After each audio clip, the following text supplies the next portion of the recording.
నవ్వాపుకున్న గొర్రెలు. ఒక గ్రామంలో గొర్రెల కాపరి మందను పర్యవేక్షించేవాడు. ఒక రోజు అతను 2 గొర్రెలను ఆహారం తినిపించడం కోసం బయటికి తీసుకెళ్లాడు. అనుకోకుండా ఒక పందిని చూశాడు. అది ఒంటరిగా అటూ ఇటూ తిరుగుతుంది. కాపరి దానిని పట్టుకొని గ్రామానికి తీసుకుపోవాలని నిర్ణయించుకున్నాడు. కాపరి దగ్గరకు రాగానే పంది గుండె దడదడలాడింది. ప్రాణం పోయినంత భయంతో అది చెవులు చిల్లులు పడేలా కేకలు పెడుతూ ఎగురుతూ ఉంది. దాన్ని పట్టుకునేందుకు కాపరికి చాలా కష్టపడాల్సి వచ్చింది. ఎలాగో అలా కష్టపడి దానిని పట్టుకొని నడక సాగించాడు. అయినా పంది గోల మానలేదు.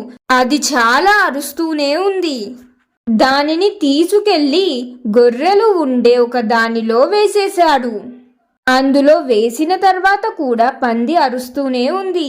ఈ గోలంతా చూసి 2 గొర్రెలలో ఒక గొర్రె నవ్వుతూ ఇలా గర్వంగా చెప్పింది, "ఓ పంది అన్న, ఎందుకు అంతలా అల్లరి చేస్తున్నావు? మేము చూడు ఎంత ప్రశాంతంగా ఉన్నామో. ఈ కాపరి మమ్మల్ని పట్టుకుంటాడు, నడుస్తాడు, ఆఖరికి మమ్మల్ని ఎత్తుకుని కూడా పోతాడు. కాని మేము ఒక కేక పెట్టం, మర్యాదగా ఉంటాం. నీ గోల చూస్తే నువ్వు చాలా పిరికివాడిలా కనిపిస్తున్నావు." ఇలా చెప్పింది ఆ గొర్రె.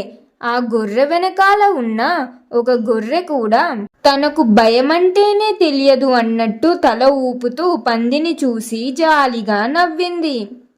దానికి పంది ఒక నిట్టూర్పుతో ఇలా జవాబు ఇచ్చింది, "అవును గొర్రె సోదరి, మీ విషయం వేరు.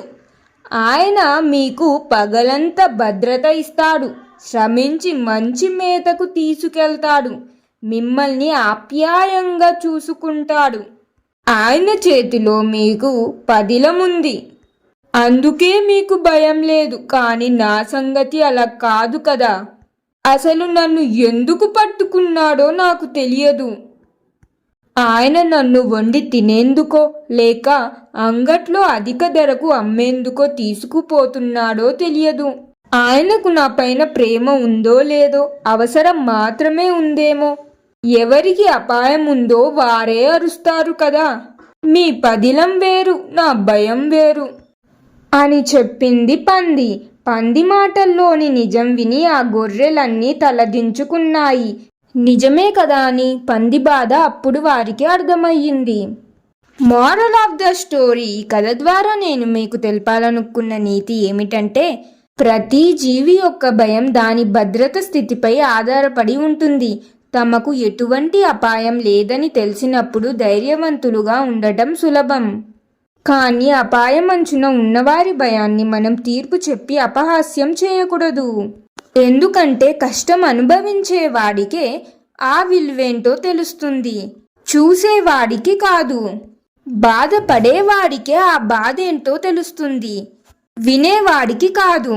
సుఖంగా ఉండే జీవితంలో నిజమైన కష్టం మరియు ఆందోళన అనేవి అర్థం కావు, అర్థం చేసుకోలేరు.